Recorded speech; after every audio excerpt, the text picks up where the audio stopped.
Hello అండి. మహాకుంభమేళ గురించి నేను తెలుసుకున్న కొన్ని గొప్ప విషయాలను మీతో షేర్ చేసుకోవాలని ఈ చిన్న వీడియో. కుంభమేళ అంటే కుంభం అంటే కలశం అని, మేళ అంటే సమూహం అని అర్థం.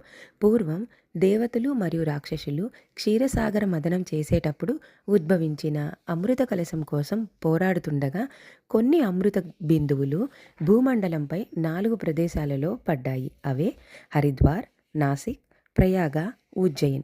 ఈ 4 ప్రదేశాలని పుణ్య ప్రదేశాలుగా ఉద్దేశించి మరియు గురుగ్రహం, సూర్యుడు, చంద్రగ్రహాల గ్రహస్థితిని బట్టి ప్రతి 12 సంవత్సరాలకి ఒకసారి కుంభమేళగా నిర్ధారించడమైనది. మరి మహాకుంభమేళ అంటే 12x12 అంటే 144 సంవత్సరాలకి వచ్చే కుంభమేళని మహాకుంభమేళ అని అంటారు.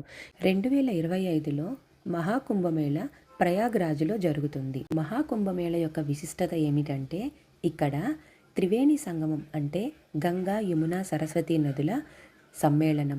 బ్రహ్మదేవుడు ఒకసారి సకల యజ్ఞాలు ఇక్కడే చేశాడని హిందూ పురాణాల ప్రకారం తెలుస్తుంది. అందుకే దీన్ని తీర్థరాజ్ అంటే తీర్థాలలో కల్లా రాజు అని పిలుస్తారు.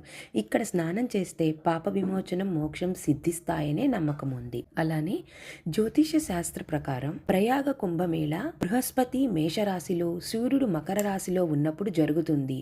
దానిని బట్టే మహాకుంభమేళ గ్రహ నక్షత్రాల అనుసారం నిర్వహించబడుతుంది.